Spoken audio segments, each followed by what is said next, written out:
Hello everyone, welcome back to this channel.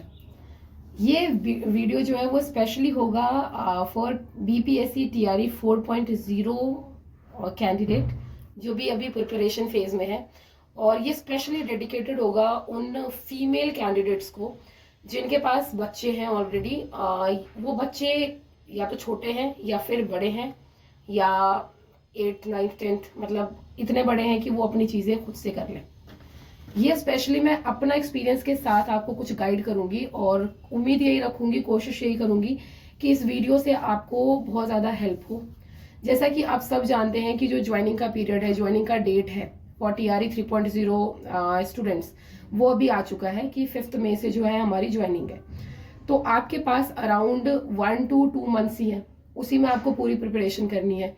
तो देखिए, जितने भी ये माएँ हैं जो प्रिपरेशन में लगी हुई हैं, आपको मैं थोड़ा सा गाइड करने की कोशिश इस फॉर्म में करूंगी कि प्लीज आप अपने जो टाइम है उसको थोड़ा सा किस तरीके से मैनेज करें।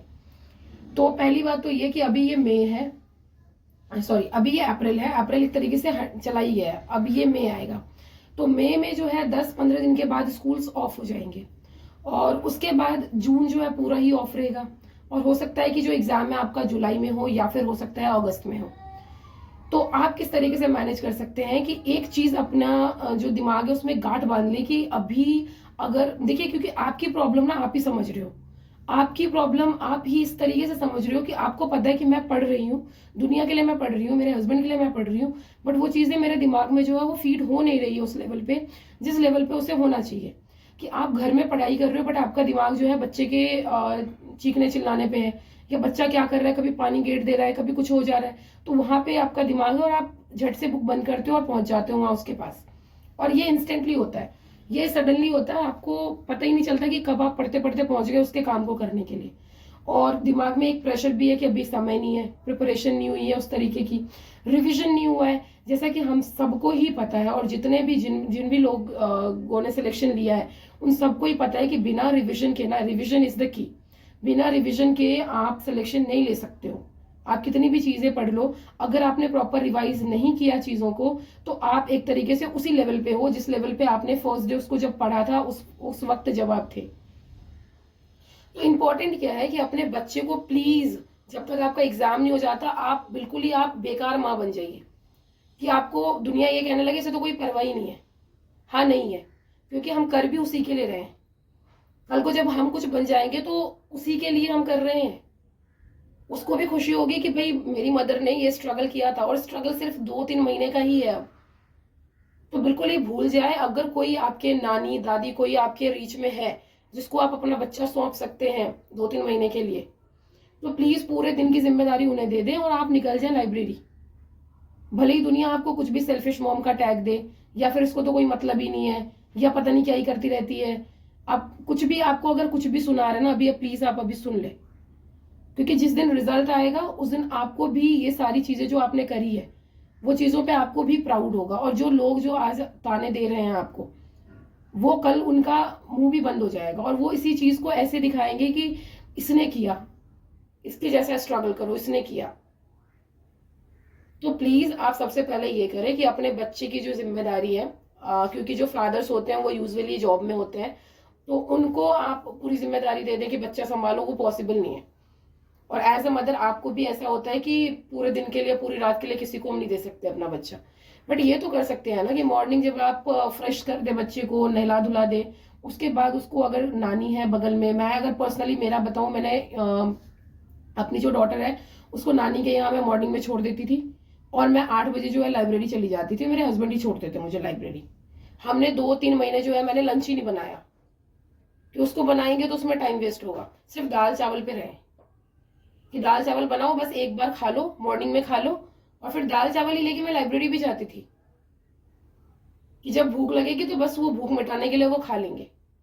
और क्योंकि मेरे ट्यूशंस भी होते थे तो मुझे 3-4 बजे जो है यहाँ पे आना होता था। 3 बजे से मेरा यहाँ पे 3 बजे से मेरी क्लासेस होती थी पूरे 8 बजे शाम तक। इवन फिर घर पे जाके जो है 10 बजे तक अगेन एक और बैच होता था। तो 3 बजे से 10 बजे तक मैं ऑलरेडी ऑक्यूपाइड होती थी, तो मेरे पास यही 7-8 घंटे जो है वो मॉर्निंग वाले बचते थे। और रात में जो है पूरी रात जो है मैं अकेले पढ़ाई करती थी।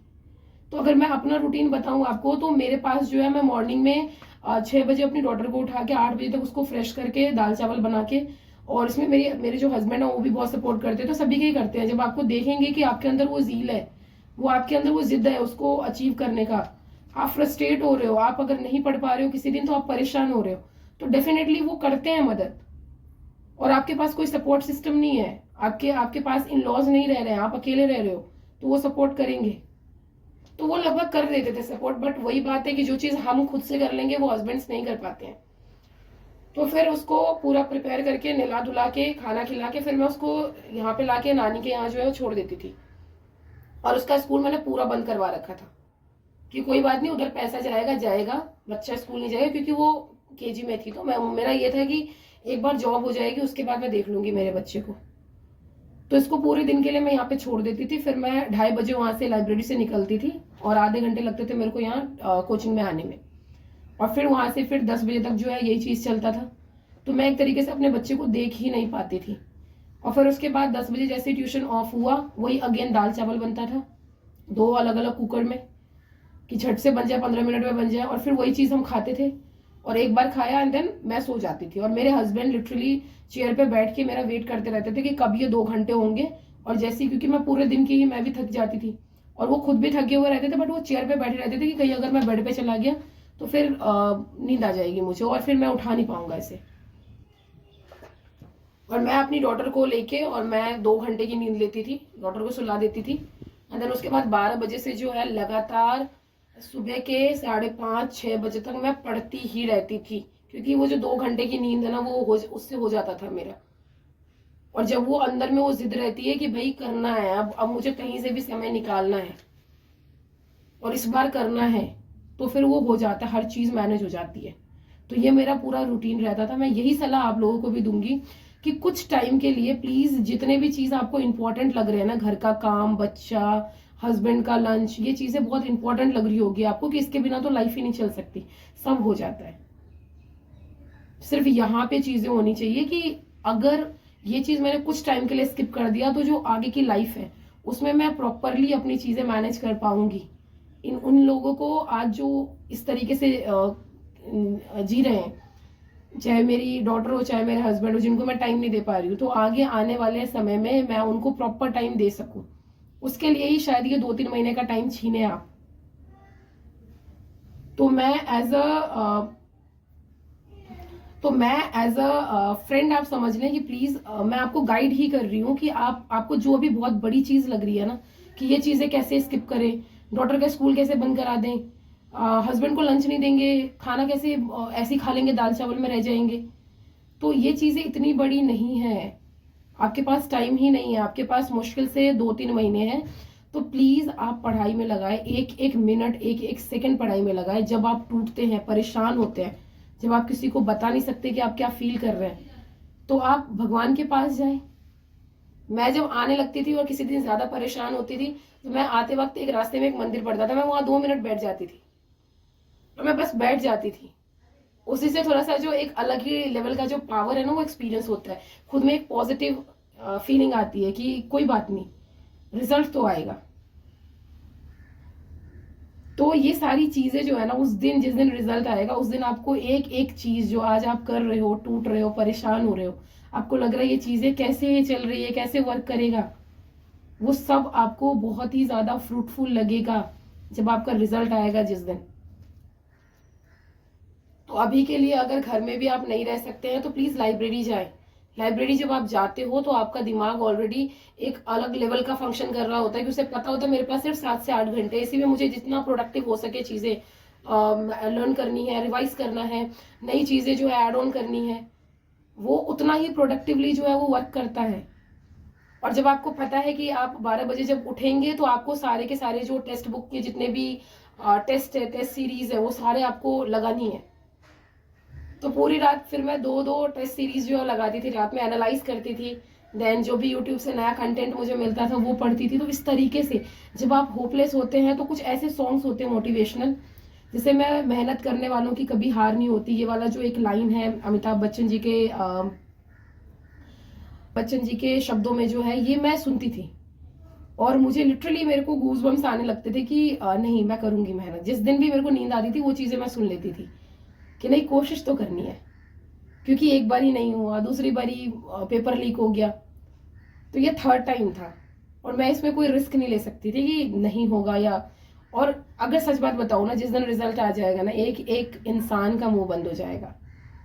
और अगर मैं सच बात बताऊं ना, तो आपको फर्क भी नहीं पड़ेगा कि सामने वाला अब क्या सोच रहा है आपके बारे में। जो चीज आपको इतना हॉन्ट कर रही है ना अभी, जब आप प्रिपरेशन फेज में हो, क्योंकि अभी अनसर्टिनिटी बहुत ज्यादा है, आप खुद ही आपको नहीं पता है कि क्या चीज सही है क्या गलत है। आपको एक एक इमोशनल सपोर्ट की भी नीड होती है, जो कि आपको नहीं मिलेगा, और ये ट्रुथ है। बहुत ही लकी होते हैं वो लोग जिनको मिल जाता है इमोशनल सपोर्ट किसी भी फॉर्म में, बट ज्यादातर लोगों को जो है वो कुछ ना कुछ उल्टी चीजें ही सुनने मिलती है, अपने ही नियर एंड डियर वंस होते हैं उन्हीं से। तो ये तो आप इसको तो इतना बड़ा मत बनाओ, ये तो समझ लो कि ये तो दुनिया का ही दस्तूर है कि जब तक चीजें मिल ना जाए ना, तब तक आपको नीचा ही गिराएगा इंसान, और जिस दिन मिल जाएगा उस दिन आपको फर्क ही नहीं पड़ेगा, और उनकी जो बातें हैं वो सब बदल जाएगी।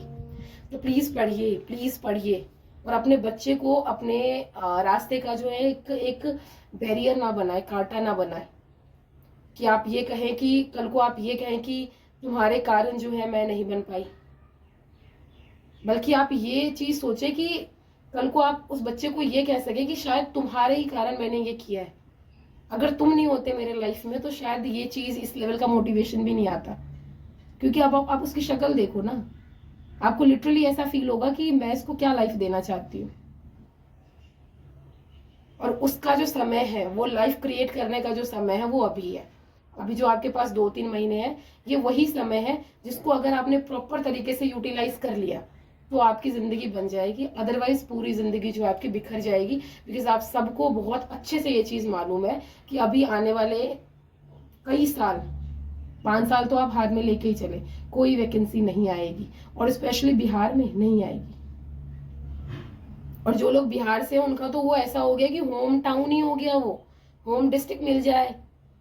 लोग चाहते हैं कि हम जहाँ रह रहे हैं ऑलरेडी, हमारे माँ बाप हैं, हमारे लोग हैं, वहां पे हम रहे, और अगर वो चीज हो जाए तो उससे अच्छी बात क्या है।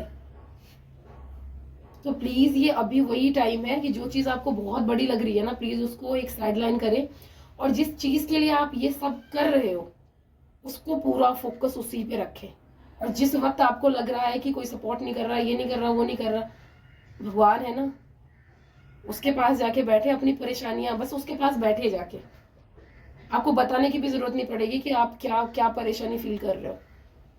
रात के 2-2 बजे तक पढ़ते पढ़ते मैं जाके बैठ जाती थी मंदिर के पास, अपने भगवान के पास, और सिर्फ बैठ के और फिर आंखों में देख के भगवान के थोड़े से आंसू निकलते थे कि ऐसी लाइफ क्यों।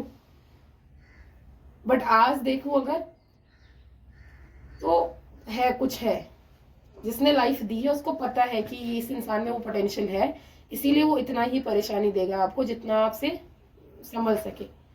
तो इसके लिए परेशान ना हो कि मेरी लाइफ ऐसी है, मैं ही ऐसी हूँ, मेरे साथ ही कुछ अच्छा नहीं हो सकता। डेफिनेटली हो सकता है, बस आपके अंदर वो जिद होनी चाहिए करने की। सो इसी के साथ विदा लेती हूँ मैं। Thank you so much, and please do lots of revision, और be positive, think positive, and definitely result होगा। सो कोई भी अगर और भी कोई क्वेरीज है रिगार्डिंग बीपीएससी टीआरई 4.0 तो प्लीज आप कमेंट करें, और मैं कोशिश करूंगी एक एक कमेंट का आंसर करने का। Till then stay tuned, stay connected, and please like, share and subscribe to this channel. Thank you so much.